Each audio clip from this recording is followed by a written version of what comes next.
Thank you for putting in the hard yards and sticking around for this last session of the night. Really appreciate you guys being here. I'm going to give away my age a little bit and tell you that of these last 25 years of FICCI frames, I've been speaking at 20 of them. And so, I do want to dispense with a few of the niceties that we usually get into around, I know our topic is platform shifts, uncharted stories, new frontiers of creativity and distribution. And I don't want to get into too deep into the topic because we've got a panel coming in after this. What I really do want to talk about is something that we probably don't often get the chance to do, which is zoom out a little bit and look at things from a longer term perspective and talk a little bit about the things that might be coming up in 2 to 3 to 5 years that we need to be prepared for. And in that context, I'm going to quote a strange person, but this is a quote that stayed with me. This was during the Iraq War, and Donald Rumsfeld, who was the US Secretary of Defense at that time, made a quote about something to do with the war, which obviously was a disastrous decision, etc., and we know the history there. But he spoke about the fact that there are known knowns, these are things that we know. We also know that there are known unknowns. That is to say, there are some things that we do not know, but we know that we do not know them. But there are also unknown unknowns, the ones that we don't know that we don't know. And if one looks throughout the history of our country and other free countries, it is the latter category that tend to be the difficult ones. Now, there's no way of knowing what we don't know, or knowing that we don't know what we don't know, and I'm not going to confuse you any further with that.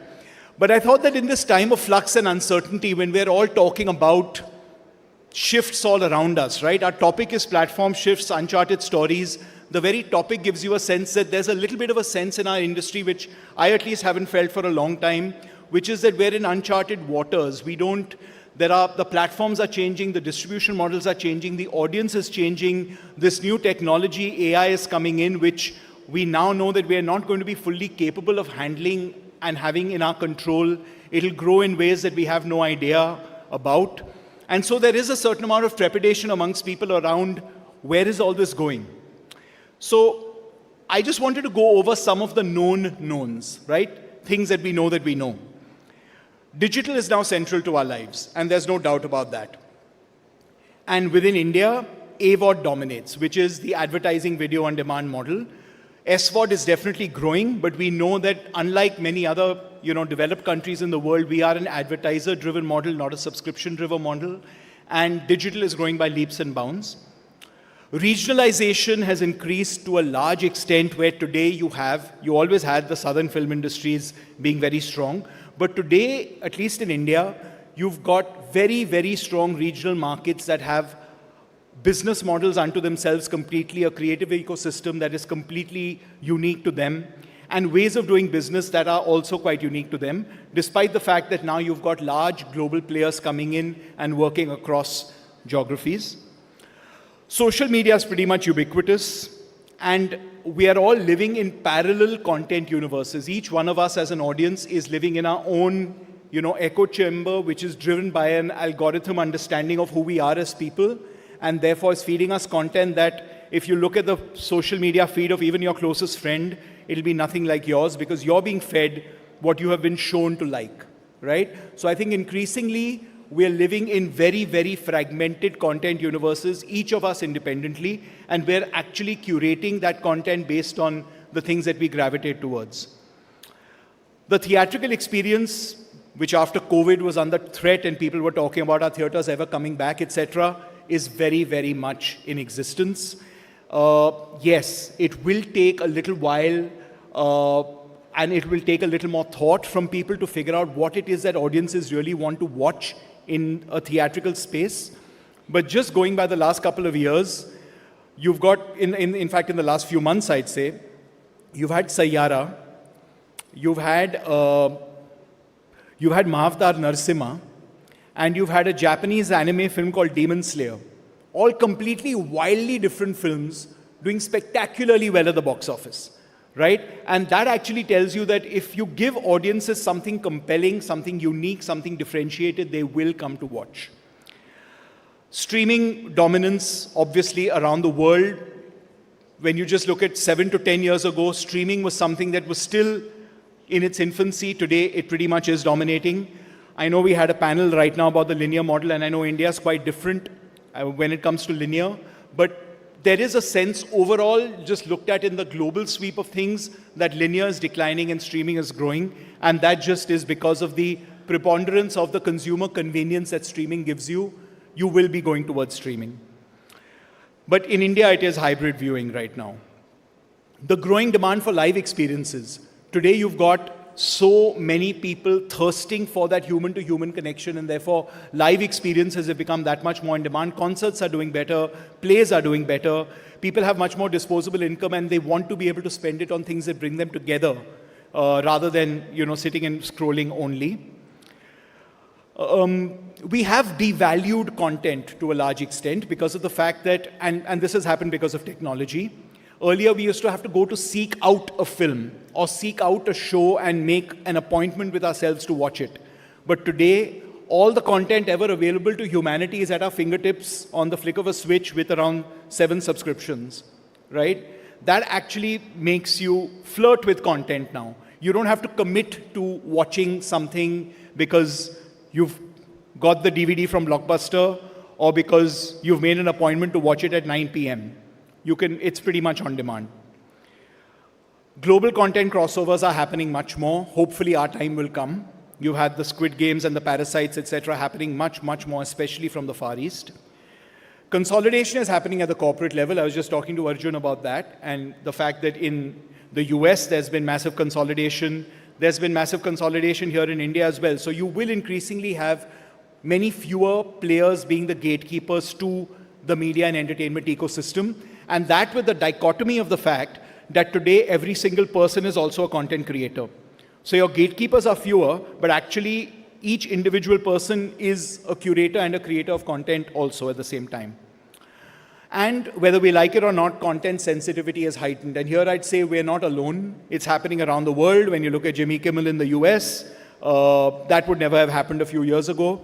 When you look at the fact that we also have to be that much more cognizant because both politically as well as culturally today, there are sensitivities that whether we like it or not, we have to be cognizant of. Now, I've just rattled off a bunch of stuff, of a list of things that we know. And we know these things. What are the known unknowns? What are the things that we know we don't know? AI. We're definitely going to be using it. We're going to be harnessing it. We're going to be getting costs down. We're going to be making things more efficient. All those things are going to be happening. But there was a firm that just launched an AI actress the other day, which has created a furor in Hollywood. And today it's a furor, and tomorrow it's the way things are done, right?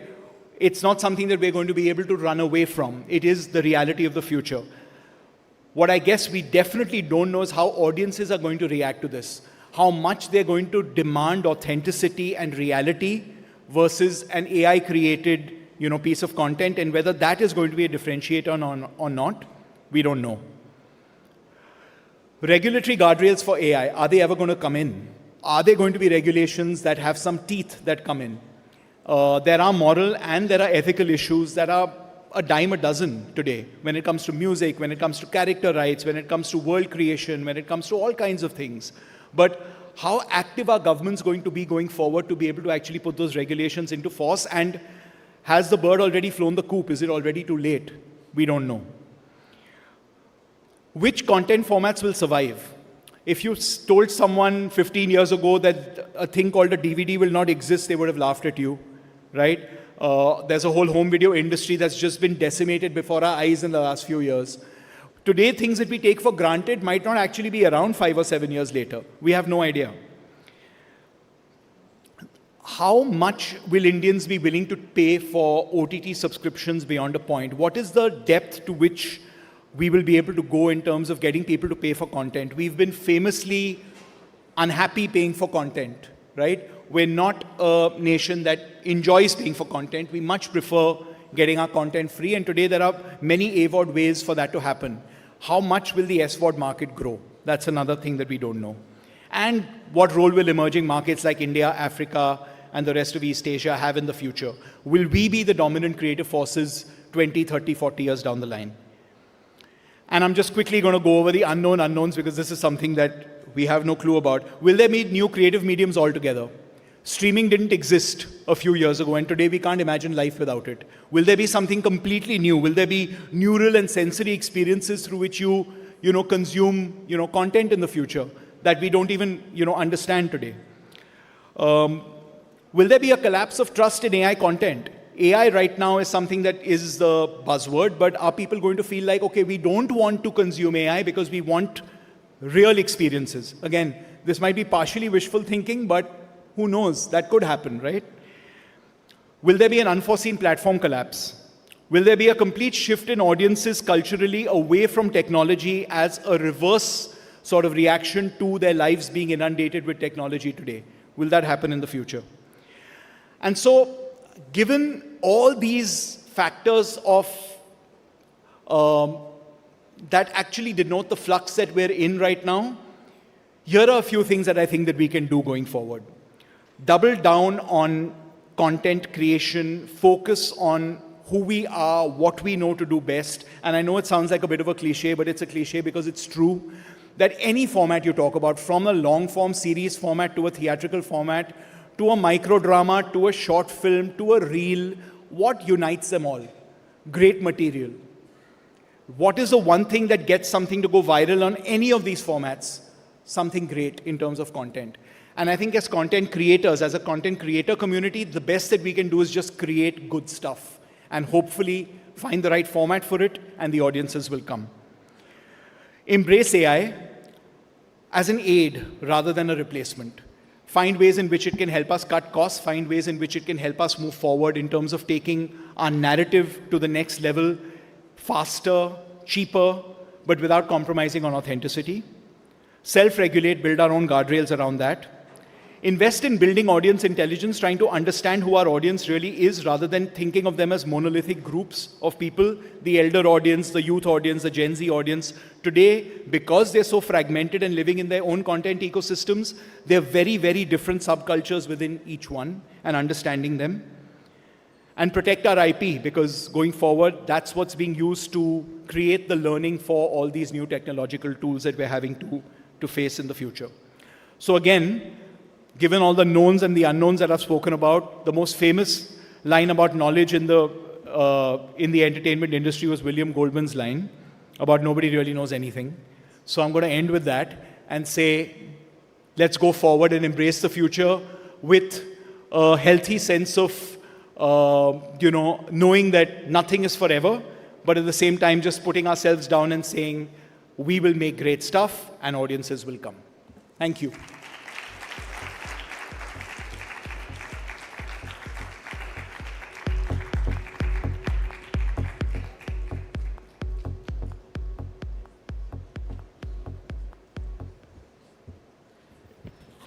I would like to call upon the stage Mr. Arjun Nohwar, the moderator of the next session. He'll be leading the discussion. We also have with us Mr. Deepak Dhar, founder and group CEO of Banijay Asia and Endemol Shine India, Ms. Tanya Bami, series head at Netflix India, Ms. Shilangi Mukherji, director and head of SVOD business at Prime Video India, Ms. Kiran Rao, filmmaker and producer, Ms. Aditi Shrivastava, co-founder and CEO of Pocket Aces, and Mr. Chandrasekhar Samiappan, head of media and co-partnerships, YouTube India. Can we all have you on the stage for the discussion, please? Let's have a round of applause, everyone. Thank you.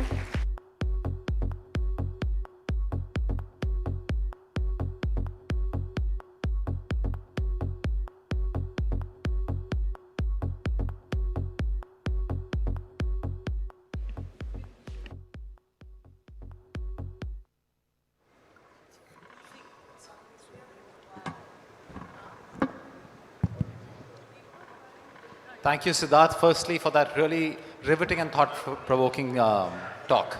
And also a huge thank you to everyone in the audience. I think there are more people here than there were in the inaugural session. All right. As we heard, Secretary INB, Shri Jaju, talk about the fact that the media and the entertainment industry is pretty much the industry of dreams, right, which blends art, technology, and imagination. And if I were to just extrapolate and say that the farm to fork supply chain analogy for us is, scripts to screen. And our particular topic today, which is, Uncharted, Story-Scapes and platform shifts embody exactly that, right? The shifting Story-Scapes is the scripting part of it, and the platform shifts refer to the screen part of it. And I couldn't be more thrilled than to have this panel along with me to talk about this subject. Aditi, Tanya, Shekhar, Kiran, Deepak, and Shilangi, thank you for being here. Deepak, if I were to start off with you, you've literally been churning out loved content. You're known as the reality king, whether you like that moniker or not. But you've been creating a lot for television and of late a lot for OTT platforms. Do you see a difference between what gets created and consumed for either of these mediums? Thank you. First and foremost, it's like past 7 o'clock. Congratulations, everybody's still at it. Well done, GeoStar and FICCI. It's really commendable. But yeah, coming back, Arjun, yes, I don't like the reality tag.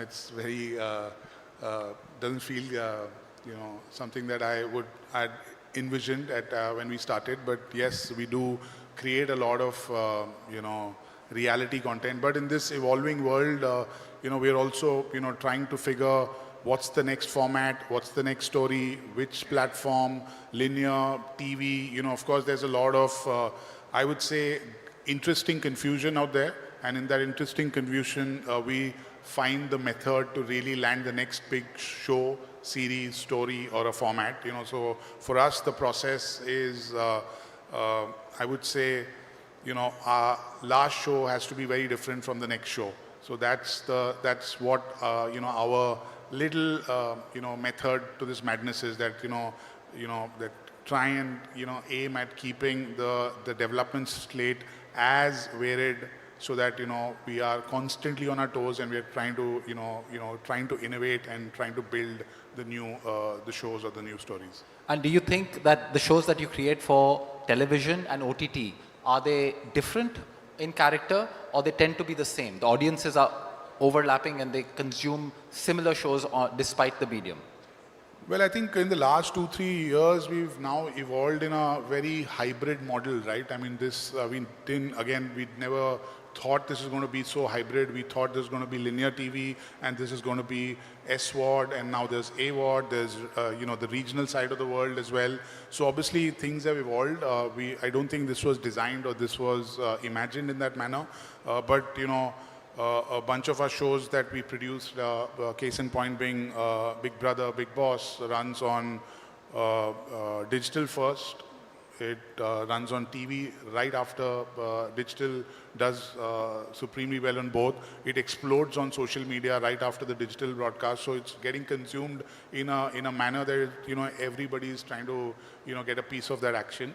So it's great. So in this evolving world, I don't think we can now really try and create content in a manner that this is going to go to SVOD or this is going to go to a linear or in that manner. We obviously start the process by saying, let's try and put a great story, let's try and organize a great team around it, and let's then find the right partner to go.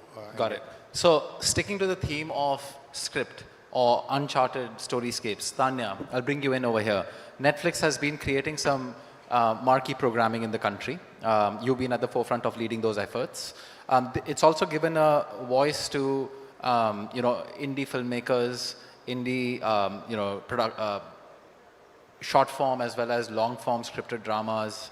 Do you see that there is a strategy behind this that you are following, or is it a little bit of an evolving, wing it as you go plan right now underway?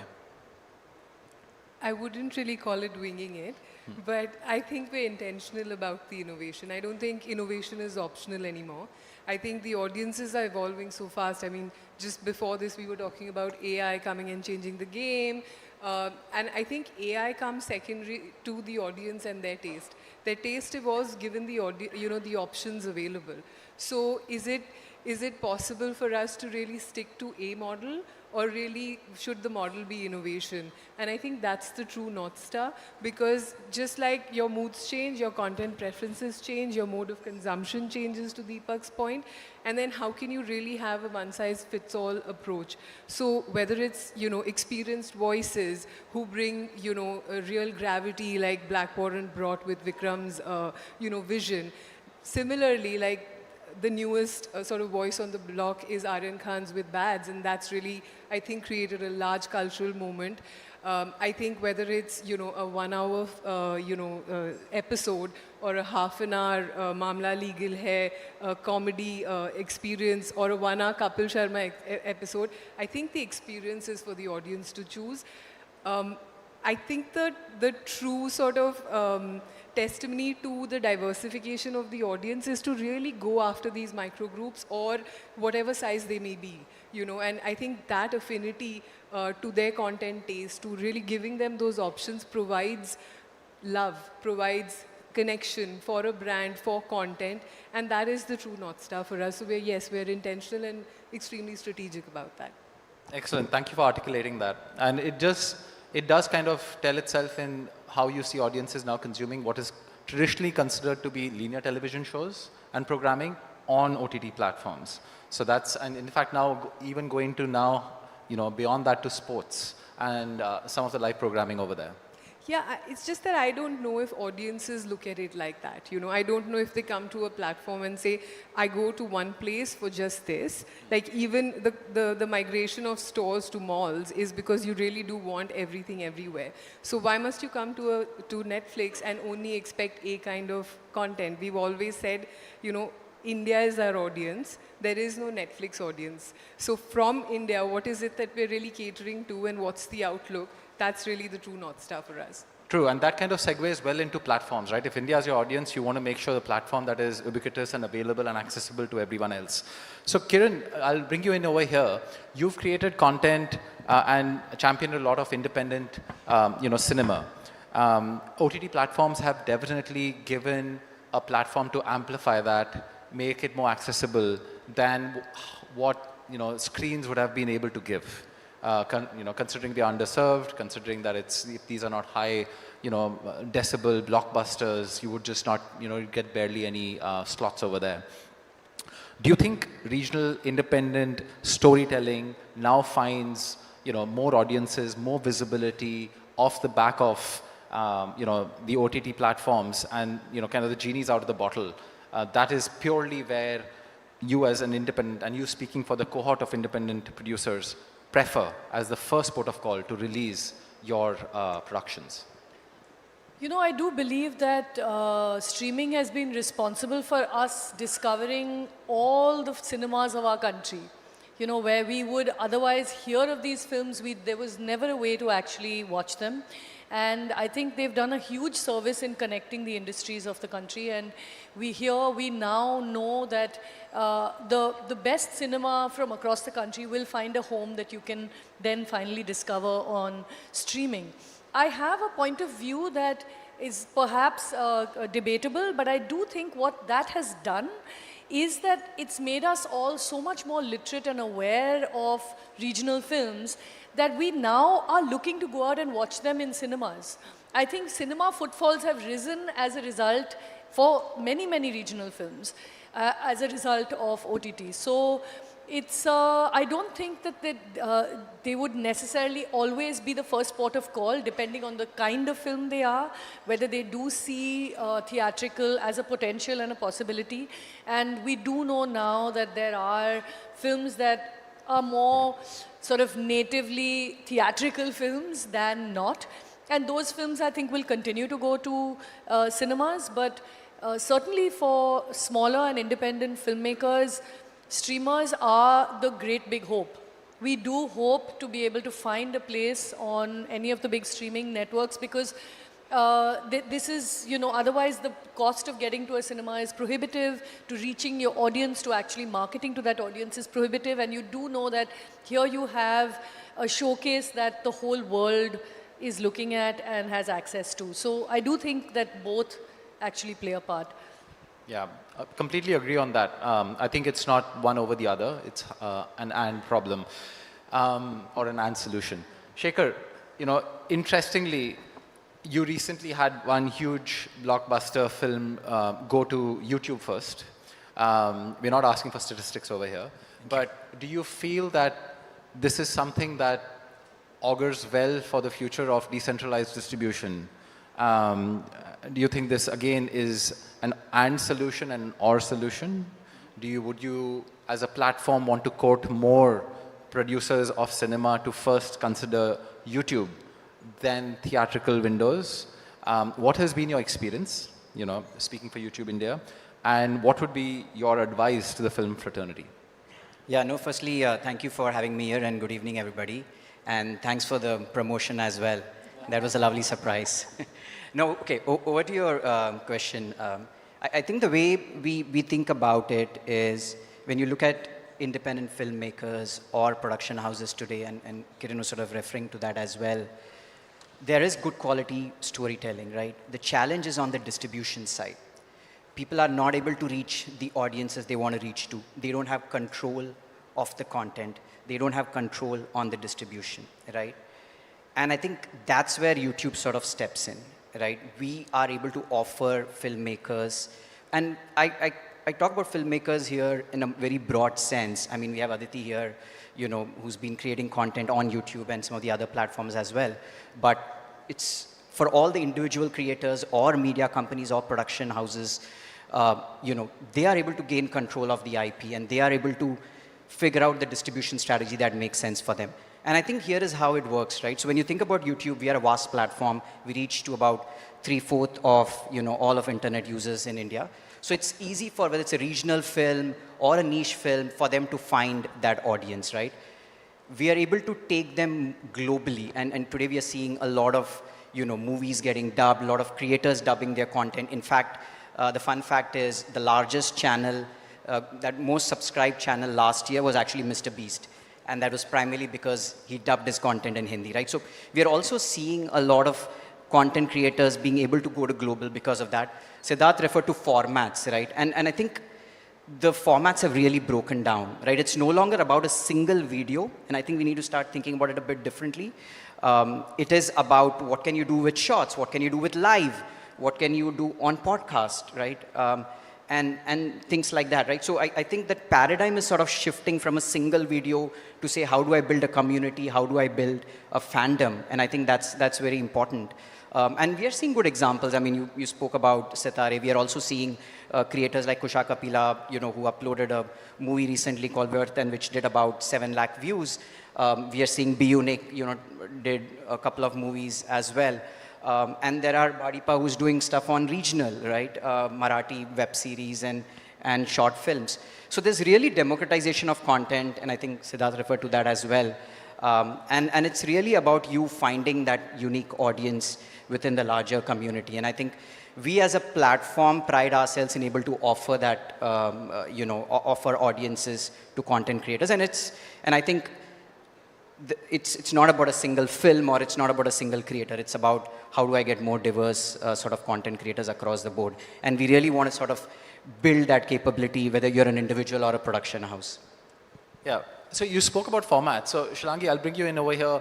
I want to ask you, if you look at from a platform shift perspective, Amazon Prime Video has been pretty innovative. You have Prime Video channels, you have the core Amazon Prime Video service. You then had Mini TV, which is now, of course, expanded with an acquisition. You've kind of championed the AVOD model, and then you have stratified streaming, SVOD subscription tiers as well. How do you think India is now consuming content? Are the preferred medium is purely shifting to free content? They're okay to watch advertising as long as they get everything? Or do you think there is still an appetite for people to pay for subscriptions and kind of get rid of ads altogether? I think that's a great question. we are at a conjunction at Amazon where we have the best of all worlds possible. So it is definitely an and country for us. So it is AWOD and SVOD and Prime Video channels and movie rentals and everything else that could be. Mic's a little low. Can you hear me better now? Yeah. Okay. So yeah, so in an and world, it's been a privilege that we can take the content that we create, the stories that we tell across customers. Amazon MX Player has tremendous reach. So from the top of the funnel to the bottom of the funnel, we are there across the board. And what sort of is the cornerstone for all of this work is that we are very conscious that, we may be a global service, but we have a very local heart. So how do we create a compelling, content story in India that is, rooted, is delightful, and, resonates with customers locally? And the other thing is that we do want to remain a premium service. Even the content that we create on AWOD, on Amazon MX Player is by far as premium as it can possibly get. So it is definitely a best of both worlds. And our content also travels really well. We've been lucky from the get-go.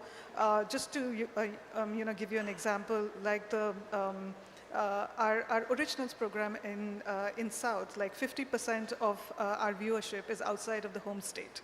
So that is truly encouraging for us because we are able to sort of cut through geographies locally. And then 25% of our viewership comes from international locales. So it's not only going deep into India, but it's also traveling outside of India. Yeah. Thanks, Shilangi. And Aditi, we're very proud of the homegrown platform that you built. And you've often spoken about empowering creators, championing local IPs. How do you balance the need for curating and creating content versus giving the spotlight and sunshine to some of the independent creators? What are the trade-offs over there? From your vantage point, how do you make a choice between how much of the content you want to put out there? What creators do you shed the spotlight on? What is the kind of content you want to promote? And that's a great question, especially for the FICCI forum, where we have just in the next hall so many content creators there pitching their ideas. I think for us, it's not a trade-off at all. The creators are a very, very important part of our content strategy. So the way we've built Pocket Aces, Filter Copy Dice, and all the channels underneath it is with the audience-first mindset that we are going to cater to all of the youth audience in India, right? Say 18 to 35. And we're going to tell all of their stories. Now, obviously, it's impossible to tell that as a single creator.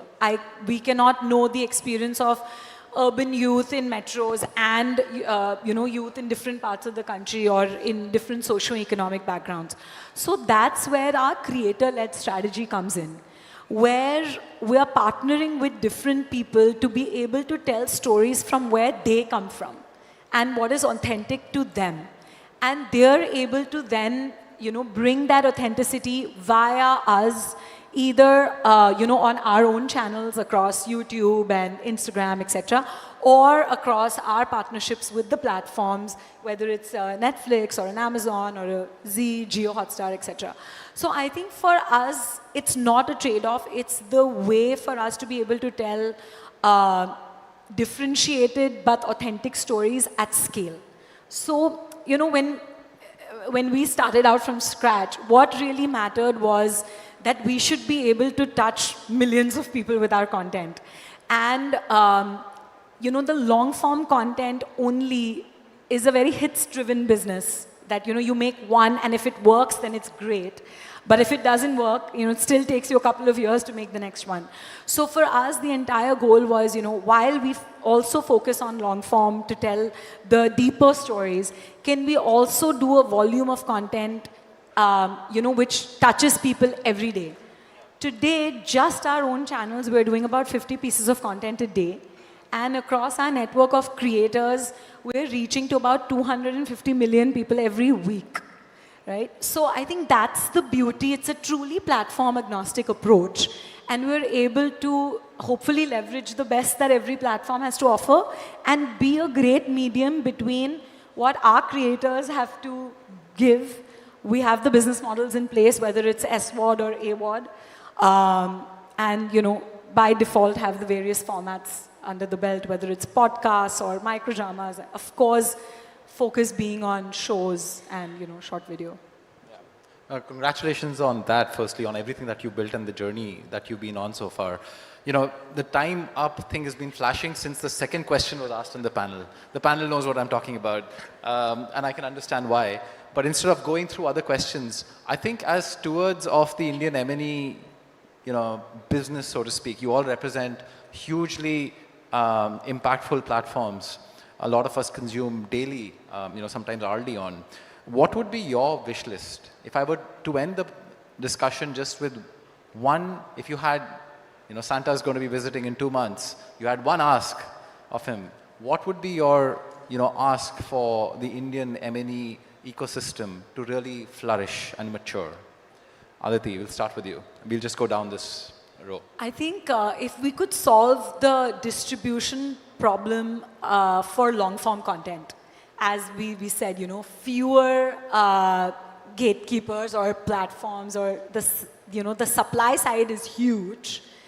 Demand side on the audience is also huge, but the platforms are very few. The business model problem needs to be solved over there for long form. I think that would be my wish. Are you asking for more competition, more platforms? Okay. All for right. me, that's not competition, right? It's Fair. more avenues to distribute. Fair. All right. More barbarians at the gate, as someone said. Tanya. You know, I think we're living in such a wonderful time where good content prevails. And it's such a great opportunity for all the storytellers, all the writers, all the creators who've been cooking those wonderful stories deep in their coffers, in their hearts. I think now's the time to really bring forth young talent. I think it's really important for all those writers, all those directors, showrunners, every kind of technician, creator, to really come forward with their own voice. Because I think what's really cutting through is unique, distinct voices who have their own style, who are not, you know, really clipped by any, you know, things that they have to conform with. Because really it is about the content that you create, how big you can dream, how audacious your idea is, and there's an audience for it. So if there's an audience which is, you know, really waiting and craving the art, where are the artists, where are the young, where's the new revolution? I would say it would be the creator revolution. Absolutely. Echo that. Checker? Yeah, so I would say I'll reiterate what I said before, but I mean, I really think about creation as a continuum, right? Again, I think we end up drawing lines between, okay, here is a traditional media house, here is an individual creator. We do see individual creators becoming media houses.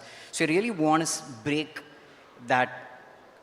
break those distinctions between what we call an individual creator or a media company, right? Number one. Number two, I would say, you know, definitely get more people to participate, more people to create content. We're already seeing that, and I think that is growing. So definitely we would encourage more people to come on board, right, and create across formats and participate in whatever way. So I would definitely like to see more people come in and definitely break all those barriers across, you know, us labeling different people and really build a continuum for content creation. And YouTube has really been undoubtedly one of the path-breaking platforms to give a voice to independent creators, right? So that's great to hear. Kiran. You know, I want to take a leaf from from Sid's book, where he said, you know, people are now interested to spend time with each other. The world is this very strange place at the moment. There's, you know, there's so much uncertainty. There's, you know, a sense of not knowing what's going to come, whether it's AI, whether it's innovations of different kinds, or whether people are going to lose their jobs. There's wars. There's all kinds of things. And I think what we do in creating visual art is we create spaces for people to come together. And I really do believe people want to spend time together, whether it's, like he said, whether it's watching a play or watching live comedy or it's watching a film. these are experiences people are looking for, and you can see that in the theatrical numbers of some films. What in my wish list is, I think streaming is fine. It's just only going to get better and healthier. I don't think digital needs very much more. I mean, there probably can be more channels, as Aditi said, or more platforms. But what I would really love is a more decentralized distribution, much more cinema screens, many more sorts of venues where people can collect and discuss and experience films and talk about the issues that these films throw up, and I think people enjoy that. And I think there's a business case to be made for much more decentralized theatrical distribution and smaller, more affordable cinemas across the country. We are, as you said, one of the most under-screened populations, and there's a big gap there that we should fill. I think cinema really needs it. We have so many people, so many stories from across the country that never make it because of these bottlenecks in both theatrical distribution as well as OTT. So my dream would be to have many, many, many more such screening venues. Amen to that. We've grown despite the dearth of cinemas. Imagine if that regulatory unlock happened. Deepak. Well, on my wish list is, really trying to create an ecosystem and a pipeline of really trying to take more Indian stories go global. I think we've been borrowing from the West and bringing it back home. It's time for, to start the traffic the other way.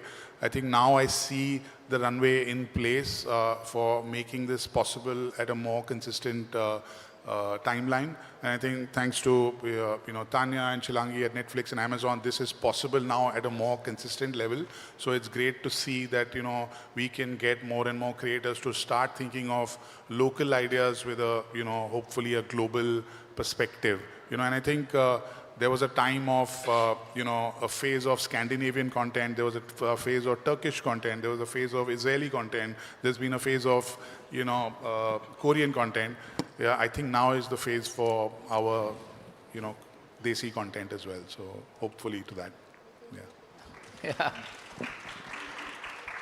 I couldn't Last agree time. more. And I would like totally plus one that, and that was going to be my thoughts as well. But I think it's so important to be here and to realize that between the creator economy, between policy leaders over here and the government sort of supporting us in making content travel, it's very important to acknowledge that that India's soft power is our ability to tell stories.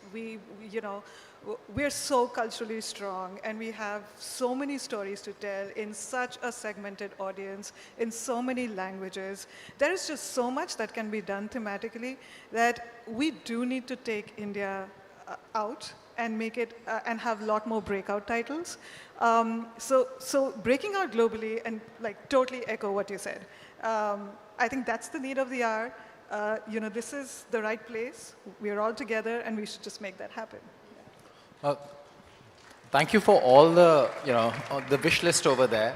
I think it was very well, to summarize everything that I heard, I think we have the billion, it's not just the billion voices, but the, potentially hundreds of millions creative, hustle, energy, enthusiasm out there, the passion, all right? You've got the tools to do it, which have lowered the entry barriers significantly and increased the production value of what can be done. The aspiration is there, the hunger is there. You have global platforms investing big time in India. You've got local homegrown platforms that are proliferating, breaking through, and also providing that larger surface area. I think this is the perfect cocktail for underscoring what could really be India's ascension as both a creator and a continued consumer of innovative media and stories. So I couldn't be more excited for what's to come. The unknown does look a little bit, there's a silver lining on that dark, cloud. And thank you so much for sharing, your wisdom as well as, your experience and your ideas. And thank you once again for everyone for sticking around. Hopefully you enjoyed the day. Please do come back for day 2 tomorrow. Thank you. Thank you.